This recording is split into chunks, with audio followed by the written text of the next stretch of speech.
¿Tu marido trabaja en una oficina de contabilidad? Sí. En el trabajo hay una mujer rubia de cabello corto. Sí, también. Ten cuidado porque te lo estás sonsacando. Hola gente, los saluda Lady Rose desde mi hogar. Bless this mess. El día de hoy tengo otro de esos temas que propuso uno de los suscriptores. Bueno, en realidad fueron dos. Hoy les voy a hablar de astrología. Pero no quiero hacer otro video de un racionalista desmintiendo la astrología. Ya hay millones de esos en YouTube. Quiero tratar este tema desde un punto que me pareció más interesante. La relación entre la astrología y la astronomía. ¿Están listos? ¡Vamos allá! Hoy hay mucho debate respecto a la astrología. Que si es real y tú no crees en ella porque eres Libra. Que si son todas patrañas. Patrañas. Pero, ¿qué es la astrología? ¿De dónde viene? ¿Por qué se le ha vilipendiado? Sí, se le ha vilipendiado y se los dice a alguien que no cree en la astrología. Pero empecemos desde el principio. ¿Quieren? Nota aclaratoria, voy a hablar de astrología tolemaica, que es la que conocemos la mayoría de los occidentales. La de Oriente no se las manejo. La astrología es una disciplina que se encarga de la observación y descripción de los fenómenos estelares y planetarios y cómo estos intervienen en el devenir de la vida de las personas. ¿De dónde nace la astrología? Bueno, resulta que cuando la humanidad no tenía contaminación lumínica, smog o internet, pasaban sus noches observando el cielo nocturno y observando, como no, los fenómenos que en él ocurrían. Observaban, por ejemplo, que la luna cambiaba de tamaño y forma mientras transcurría el tiempo, que las estrellas parecían formar figuras y de verdad no sé qué se fumaban para ver las figuras que veían. Esto no es un oso. También que esas estrellas no estaban del todo estáticas. Cada cierto tiempo cambiaban de posición y de repente aparecían unas estrellas más grandes y brillantes, los planetas. También había fenómenos un poco más extraños, lluvias de estrellas, aparición de cometas, caída de meteoritos, eclipses, etc. La observación se especializó muchísimo y esto se juntó con otra característica humana, el reconocimiento de patrones y relaciones. Este reconocimiento puede ser muy útil como cuando observas que la caída de lluvia provoca que las plantas crezcan e inventas la agricultura, o muy ocioso como cuando encuentras a Jesús en un pan tostado. Es entonces cuando la observación de los astros se convierte en pensamiento mágico. Empiezan a relacionar los fenómenos estelares con los sucesos de la vida humana. Por ejemplo, vimos un cometa en el cielo y poco después todo se fue a la ñonga. Entonces, un cometa significa que todo se va a ir a la ñonga. Los chinos incluso tenían una relación de en qué forma se iban a ir a la ñonga las cosas dependiendo de las colas del cometa. Otro fue cuando se relacionó a la luna con la feminidad, porque cada que la luna estaba llena, las mujeres estaban extrañas y sangraban. La esposa del men que inventó esto debía ser regular como relojito. Conmigo nunca hubieran hecho esa relación. Sin embargo, hoy sabemos que hay sucesos estelares que sí tienen relación con algunas cosas que acontecen en la Tierra. Por ejemplo, las mareas o la alteración del campo magnético debido a las tormentas solares. Se pensaba que los fenómenos astrológicos no solo definían el destino de las civilizaciones, sino también el de los individuos. De ahí vienen las famosas cartas astrales, o que nosotros conocemos mejor como horóscopos. La carta astral es el gráfico, el horóscopo es la interpretación del gráfico. De hecho, estas cartas astrales son la razón por la cual tenemos tantísimas deidades nacidas en 25 de diciembre. Una de las mejores se las llevó Jesucristo. La carta astral del 25 de diciembre del año 0 está padrísima, ya la quisiera para mí. Aunque como ya muchos saben, Jesucristo no nació en tal fecha, pero más adelante trataré eso, tiene que ver con el tema. Con este fin es que la astrología empieza a especializar sus observaciones. Para Ptolomeo, del siglo II, porque hay muchos Ptolomeos, es de vital importancia conocer la posición exacta de los astros al momento en que nace una persona. Pero para esto no es mirar al cielo y ya.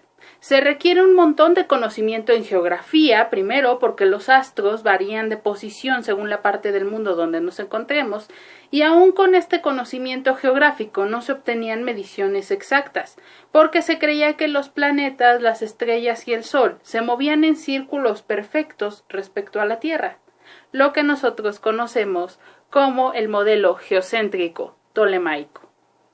Los astrólogos eran figuras respetadísimas, y lejos de su virtud adivinatoria, las observaciones astrológicas serían de cardinal importancia en el desarrollo de una de las ciencias que más lejos ha llevado a la humanidad en los últimos años, la astronomía. Sin embargo, aquí es donde ocurre algo extraño. Cuando se habla de los orígenes de la química, no tenemos problema en mencionar a la alquimia como su antecesora, con todo el pensamiento mágico que lleva en sí la alquimia. Sin embargo, cuando se trata de astronomía, hay muchísima reserva en mencionar a la astrología.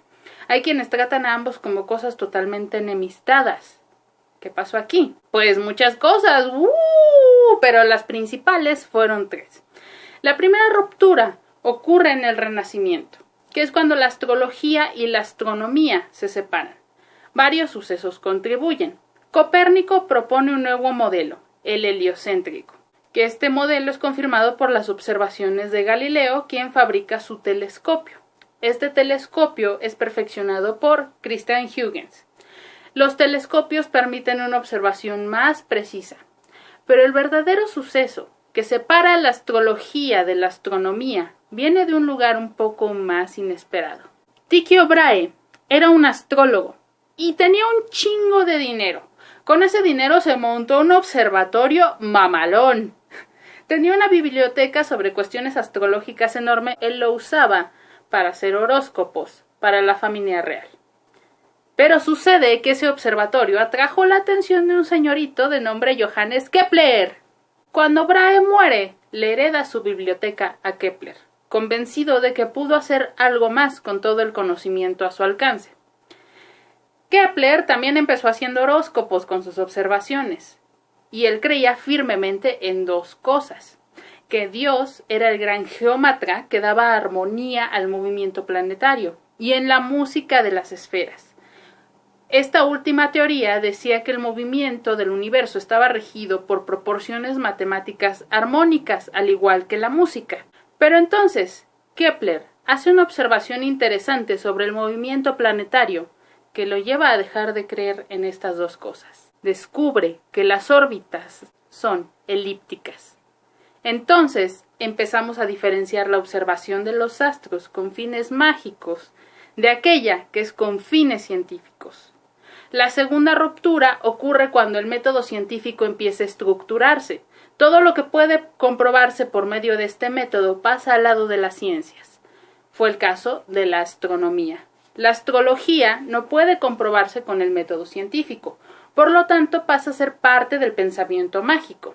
Hasta ahí todo bien. Hubiera seguido como en las clases de química donde nos hablan de alquimia o las clases de filosofía donde nos hablan de religión, reconociendo al pensamiento mágico como un antecesor de la ciencia o de la disciplina humanística. ¿Qué pasó entonces? ¿Topan los movimientos New Age? Sí, esos esperpentos que hemos tenido en el siglo XX y XXI, hippies whitexicans queriendo comer peyote, gente haciendo yoga mientras toma cerveza, el Kama Sutra reducido a posiciones sexuales, en fin, esos movimientos que toman algún pensamiento religioso o filosófico y lo simplifican para hacerlo digerible y vendible a gente blanca de clase media y alta. Pues el siglo XIX tuvo algo así, el esoterismo. El esoterismo agrupó muchas cosas: medicina alternativa, prácticas adivinatorias, algunas mancias y la astrología. Como habrán notado, antes del siglo XIX no cualquiera se podía dedicar a la astrología. Era caro para que te montaras tus observatorios y para que tuvieras tus libros de interpretación. ¿Cómo simplificamos este conocimiento para que esté al alcance de gente ociosa wannabe del siglo XIX? Simplificamos los horóscopos. Entonces a un tipo se le ocurrió que era buena idea publicar horóscopos generales de cada signo zodiacal en periódicos, algo que hasta ahora sucede. Entonces un horóscopo pasó en el pensamiento colectivo de ser la interpretación de una carta astral, que digo, al menos eso se lleva a elaboración y requiere muchísimo conocimiento hacer esto. Unos textitos súper vagos en revistas de corazón que cualquiera puede aplicar a su propia vida. Entonces es cuando la astronomía, en lugar de reconocer a la astrología como un antecesor, se deslinda de ella y la tacha de charlatanería. Sí, los New Age lo hicieron de nuevo. ¡Bravo! ¡Bravo! ¡Bravo, insectos! Aunque bueno, no todo es culpa de los New Age. También tiene que ver en esto el cambio de objeto de estudio. La astronomía estudia a los astros por sí mismos. La astrología, cómo influyen estos en la vida humana. Esto también marca una diferencia y explica por qué ahora son tratadas como cosas enemistadas. La alquimia siempre tuvo como objeto de estudio la materia, igual que ahora lo estudia la química. Y bueno, muchos se preguntarán, ¿por qué yo, que soy una atea bastante racionalista, salgo en defensa de algo como la astrología? Si yo no creo en ella y no los conmino a creer en ella. Pero bueno, algo que debemos reconocer hasta los más racionales es el papel que tuvo el pensamiento mágico en el desarrollo de la ciencia. La característica humana de buscar explicaciones al mundo que nos rodea y al universo nos lleva al pensamiento mágico en primera instancia, a la astrología, a la alquimia, a la religión. La necesidad de profundizar en este pensamiento llevó a mucha gente a hacer descubrimientos que terminaron en una ruptura con lo anterior. ¿Qué es la ciencia sino una constante ruptura con lo anterior? ¿Cómo descubrimos nuevas cosas? ¿Cómo comprobamos hipótesis? ¿O las descartamos si no es por esta curiosidad que nos lleva a profundizar en algo, si no es por la fascinación que algo nos puede provocar? Mi vieja astrología ya no es lo que era, ya no es lo que era. Y menos en la era de internet con sus memes de ¡ay, amiga, soy tan Aries! ¿Qué rayos es eso? Pero si no fuera por estas ideas mágicas tan loquísimas, y quizá por creer que los astros tenían que ver con nosotros, el ser humano no hubiera observado obsesivamente el cielo. Si no fuera porque a Kepler no le salían las cuentas al pensar en la música de las esferas, no hubiera descubierto las órbitas elípticas, no hubiera descartado sus creencias. Hoy sabemos que el movimiento estelar tiene que ver con nosotros, aunque no de la forma que creíamos. Júpiter podrá no predecir mi destino según su posición del día en que nací, pero su atracción gravitacional le ha salvado el culo a este planeta muchas veces. La posición del Sol no tendrá que ver en mi compatibilidad con mi pareja, pero la vida en la Tierra se la debemos a la distancia que estamos de él. No sé ustedes, pero a mí esa conexión me parece más extraordinaria. La astrología no tenía las conclusiones correctas, es cierto, pero todo lo que observó la humanidad en nombre de ella nos dio una de las ciencias más fascinantes, y creo que de pronto reconocerle eso no nos haría daño. En cuanto al nacimiento de Jesucristo, no me he olvidado de esto. Es un tema que me parece curioso porque aquí la astrología y la astronomía llegaron a la misma conclusión, aunque por métodos totalmente diferentes. Los astrólogos no estaban convencidos de que esa carta astral tan chida del 25 de diciembre fuera de Jesús. Digo, no es como que le hubiera ido muy bien en la vida. Entonces pensaron en cómo podría haber sido la de él y llegaron a la conclusión de que nació en marzo del año 6 a.C. Era tan hipster que nació 6 años antes de nacer. Los astrónomos, en cambio, tomaron los registros de las observaciones astrológicas, el clima, la geografía del lugar donde nació, buscaron con base en los movimientos estudiados de los planetas, y cuando pudieron tener esas posiciones salió marzo del año 6 a.C. Bueno, no me puedo ir sin antes agradecerle al licenciado en Literatura Dramática y Teatro, David de la Garza, gracias a quien este video fue posible. Él es mi famoso amigo del que hablé en el video del ateísmo, una de las personas más cultas que conozco y toda una autoridad en el estudio de las religiones y el pensamiento mágico. Él me ayudó muchísimo en la investigación para este video. Gracias a él. Y sin más por el momento, se despide de ustedes Lady Rose, deseándoles una excelente rotación de la Tierra. ¡Chao!